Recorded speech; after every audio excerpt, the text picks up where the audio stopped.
ಸದ್ಗುರುನಾಥ ಶರಣಂ ಜಯ ಜಯ. ಓಂ ಸಚ್ಚಿದಾನಂದ ಶರಣಂ ಜಯ ಜಯ. ಎಲ್ಲರಿಗೂ ನನ್ನ ನಮಸ್ಕಾರಗಳು. ಯೋಗ ವಾಸಿಷ್ಠ ನಿರ್ವಾಣ ಪ್ರಕರಣ.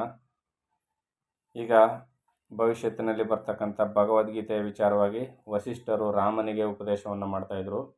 ಈಗ ಭಗವದ್ಗೀತೆಯಲ್ಲಿ ಕೃಷ್ಣನು ಅರ್ಜುನನಿಗೆ ಅನೇಕ ರೀತಿಯಲ್ಲಿ ಜಗತ್ತನ್ನು ಕುರಿತು, ಜಗಚ್ಚಿತ್ರಣ ಎಂದರೆ ಏನು, ಈ ಹುಟ್ಟು ಸಾವುಗಳೇನು, ಎಲ್ಲವನ್ನ ಕುರಿತು ಇಲ್ಲಿ ವಿವರಣೆಯನ್ನು ಕೊಟ್ಟು ಹೇಳ್ದ.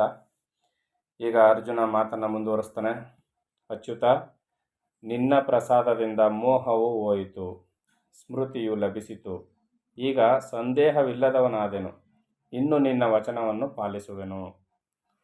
ಯುದ್ಧರಂಗದಲ್ಲಿ ಮನಸ್ಸಿಗೆ ಭ್ರಾಂತಿ ಹಿಡ್ಕೊಂಡು ಕೂತಿದ್ನಲ್ಲ ಅಂಥ ಅರ್ಜುನ ಈಗ ಉಪದೇಶವನ್ನು ಕೇಳಿ ಆದಮೇಲೆ, ಅಚ್ಯುತ, ನಿನ್ನ ಪ್ರಸಾದದಿಂದ ಮೋಹವು ಹೋಯಿತು, ಸ್ಮೃತಿಯು ಲಭಿಸಿತು. ಈಗ ಸಂದೇಹವಿಲ್ಲದವನಾದೆನು, ಇನ್ನು ನಿನ್ನ ವಚನವನ್ನು ಪಾಲಿಸುವೆನು. ನಿಜವಾಗಿಯೂ ಯಾರು ಶುದ್ಧ ಅಂತಃಕರಣವನ್ನು ಉಳ್ಳವರಾಗಿರ್ತಾರೋ ಅವ್ರಿಗೆ ಇಷ್ಟು ಉಪದೇಶ ಸಾಕು. ಉಪದೇಶ ಇಷ್ಟು ಮಾತ್ರಕ್ಕೆ ಅವರು ಎಚ್ಚೆತ್ಕೊಂಡು ಬಿಡ್ತಾರೆ. ಇವರು ನಿತ್ಯ ಸಿದ್ಧರ ಗುಂಪಿಗೆ ಸೇರಿದವರು ಅಂತ ಶ್ರೀರಾಮಕೃಷ್ಣರು ಹೇಳ್ತಾ ಇದ್ರು. ಈಗ ಇಲ್ಲಿ ನಮ್ಮಗಳಿಗೆ ಯಾಕೆ ಇಷ್ಟನ್ನು ಕೇಳಿದ್ರು ನಮಗೆ ಜಗದ್ಭ್ರಾಂತಿ, ಸಂಸಾರ ಭ್ರಾಂತಿ ಯಾಕೆ ಬಿಟ್ಟಿಲ್ಲ ಅಂದರೆ, ನಮ್ಮ ಅಂತಃಕರಣ ಎಲ್ಲ ಸಂಸಾರವೆಂಬ ಈ ಭ್ರಾಂತಿಮಯವಾದ ಈ ಜಗತ್ತಿನಲ್ಲಿ ಹೆಚ್ಚು ಹೆಚ್ಚು ಹೆಚ್ಚು ಹೆಚ್ಚು ರೂಢಿ ಮೂಲವಾಗಿಬಿಟ್ಟಿದೆ. ಇದನ್ನು ನಾವು ಶುದ್ಧಿ ಮಾಡ್ಕೋಬೇಕು. ಈಗ ಪರಮಾತ್ಮ ಹೇಳ್ತಾನೆ, ಯಾವಾಗ ಬೋಧದಿಂದ ಹೃದಯದಲ್ಲಿರುವ ವೃತ್ತಿಗಳೆಲ್ಲವೂ ಶಾಂತವಾಗುವವೋ, ಸಂಶಾಂತವಾಗುವವೋ, ಆಗ ಚಿತ್ತವು ಶಾಂತವೇ ಆಗುವುದು. ಅರ್ಥ ಆಯ್ತಲ್ವಾ? ಯಾವಾಗ ಬೋಧದಿಂದ ಅಂದರೆ ನಿಜವಾದ ತತ್ವಬೋಧನೆಯಿಂದ ಹೃದಯದಲ್ಲಿರುವ ವೃತ್ತಿಗಳೆಲ್ಲವೂ, ನಮ್ಮ ಅಂತಃಕರಣದಲ್ಲಿ ವೃತ್ತಿಗಳಿರ್ತಾವಲ್ಲ, ಚಿತ್ತವೃತ್ತಿಗಳೆಲ್ಲವೂ ಶಾಂತ ಆಗುತ್ತವೆ, ಸಂಶಾಂತವಾಗ್ತವೆ. ಆಗ ಏನಾಗುತ್ತೆ? ಚಿತ್ತವು ಶಾಂತ ಆಗುತ್ತೆ, ಸತ್ವವು ಲಭಿಸುವುದು ಎಂದು ತಿಳಿ. ಶಾಂತವಾದಾಗ ಸತ್ವ ತನ್ನಿಂದ ತಾನೇ ಲಭಿಸ್ತದೆ. ನಾವು ಸತ್ವಕ್ಕಾಗಿ ಅಲ್ಲಿ ಇಲ್ಲಿ ಅಲಿತೀವಿ, ಆದರೆ ಸತ್ವ ಲಭಿಸುವ ಪರಿ ಈ ರೀತಿಯಲ್ಲಿ ಇದೆ. ಈ ಸತ್ವಾವಸ್ಥೆಯಲ್ಲಿ ಚೇತ್ಯ ಅಂದರೆ ದೃಶ್ಯವಾಗಿ ಕಾಣ್ತಿರ್ತಕ್ಕಂಥ ಈ ಜಗತ್ತು ಯಾವುದೊಂದೂ ಇಲ್ಲ. ಪ್ರತ್ಯಕ್ ಚೇತನ ಎಂದೆನ್ನಿಸಿಕೊಳ್ಳುವ ಎಲ್ಲವೂ ಸಂಪೂರ್ಣವಾಗಿ ಬಿಟ್ಟಿರುವ, ಎಲ್ಲವೂ ಎಲ್ಲ ವಿಧದಲ್ಲಿಯೂ ತಾನೇ ಆಗಿರ್ತಕ್ಕಂಥದ್ದು ನಮಗೆ ಕಾಣಬರುತ್ತದೆ. ತತ್ಪದವು ಯಾವುದುಂಟೋ ಅದನ್ನು ಇಂದ್ರಿಯಗಳಾಗಲಿ ಅಜ್ಞ ಜನರಾಗಲಿ ಯಾರೂ ಕಾಣರು. ತತ್ಪದ ಯಾವುದಿದೆಯೋ ಅಂದರೆ ಆತ್ಮ ಪರಮಾತ್ಮ ಅಂತ ಏನು ಕರಿತೀವಲ್ಲ, ಆ ತತ್ಪದವು ಯಾವುದುಂಟೋ ಅದನ್ನು ಇಂದ್ರಿಯಗಳು ಕಾಣೋದಕ್ಕಾಗೋದಿಲ್ಲ. ಯಾಕೆ? ಇಂದ್ರಿಯಗಳು ಜಡವಾದವು. ಮತ್ತು ಅಜ್ಞ ಜನರಾಗಲಿ, ಅಜ್ಞಾನದಿಂದ ಕೂಡಿರ್ತಕ್ಕಂಥ ಜನರಾಗಲಿ ಯಾರೂ ಅದನ್ನು ಕಾಣಲಿಕ್ಕೆ ಸಾಧ್ಯವಿಲ್ಲ.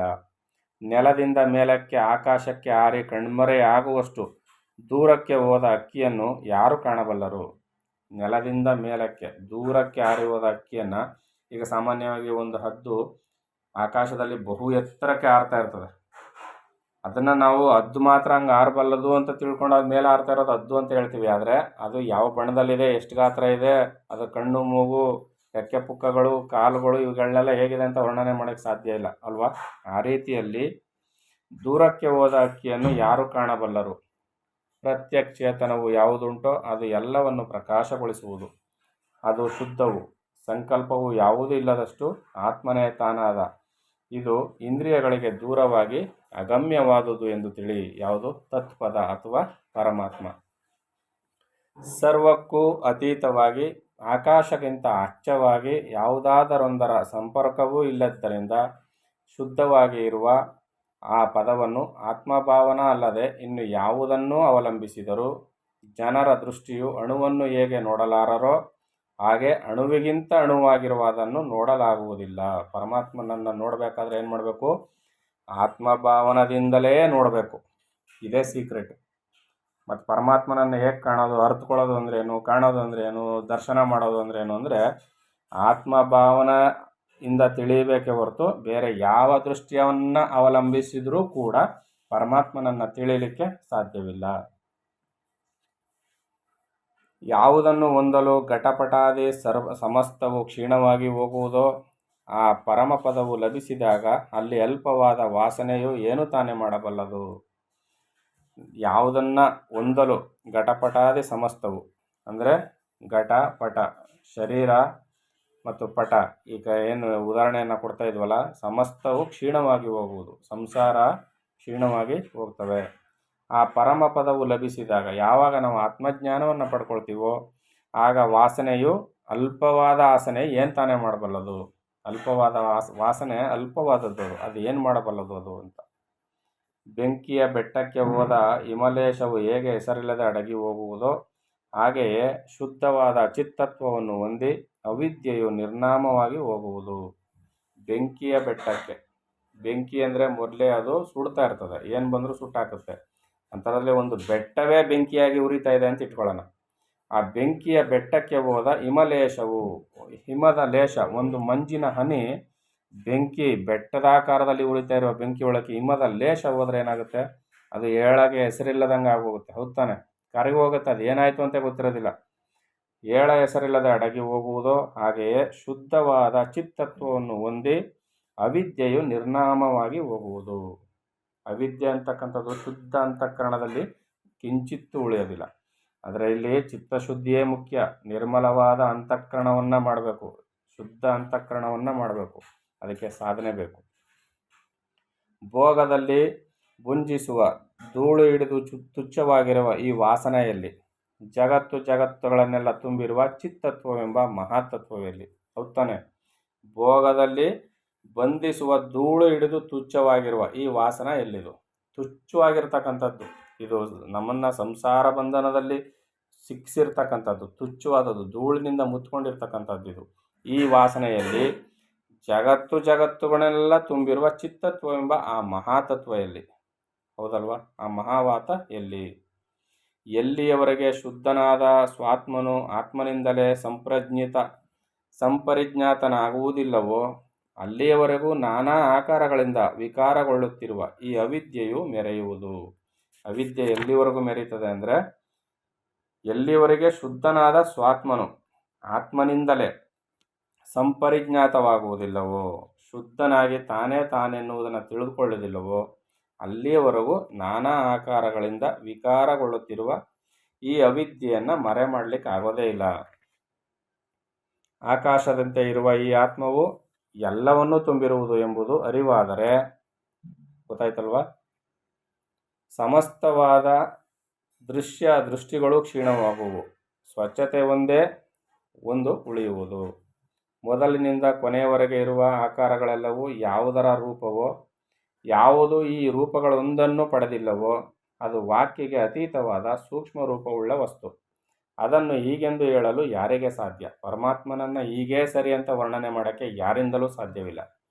ಆದ್ದರಿಂದ ನೀನು ವಿಷಯಗಳೆಂಬ ವಿಷದಿಂದ ಕೂಡಿ ವಿಷೂಚಿ ರೋಗದಂತೆ ತೀವ್ರವಾಗಿರುವ ನಾನೊಬ್ಬನು ಪ್ರತ್ಯೇಕವಾಗಿರುವನು ಎಂಬ ವಾಸನೆಯನ್ನು ಚೆನ್ನಾಗಿ ಬಿಟ್ಟು ಅಭಿಮತ ಅಂದರೆ ಕಾಮಗಳನ್ನೆಲ್ಲ ತ್ಯಾಗ ಮಾಡುವುದು ಎಂಬ ಮಂತ್ರಯೋಗವನ್ನು ಅವಲಂಬಿಸಿ ವಿಭವ ಅಂದರೆ ಜನ್ಮವಿಲ್ಲದವನಾಗು, ಭಯಗಳು ಯಾವುದೂ ಬರದ ಅಭಯ ಸ್ವರೂಪನಾದ ಭಗವಾನ್ ನೀನೇ ಆಗು ಅಂತ ಇಲ್ಲಿ ಕೃಷ್ಣ ಪರಮಾತ್ಮನ ಕಡೆಯ ಉಪದೇಶವನ್ನು ಅರ್ಜುನನಿಗೆ ಮಾಡ್ದ. ಈ ಮಾತುಗಳನ್ನೆಲ್ಲ ಶ್ರೀರಾಮಚಂದ್ರನಿಗೆ ವಸಿಷ್ಠರು ಹೇಳಿದ್ರು. ಈಗ ಮುಂದುವರೆದು ಹೇಳ್ತಾರೆ, ತ್ರಿಲೋಕನಾಥನಾದ ಶ್ರೀಹರಿಯು ಹೀಗೆ ಹೇಳಿ ನೀಲೋತ್ಪಲದಲ್ಲಿರುವ ದುಂಬಿಯಂತೆ ಒಂದು ಗಳಿಗೆ ಮೌನವಾಗಿ ಕುಳಿತುಕೊಳ್ಳಲು ಪಾಂಡವನು ಹೀಗೆ ಹೇಳಿದನು.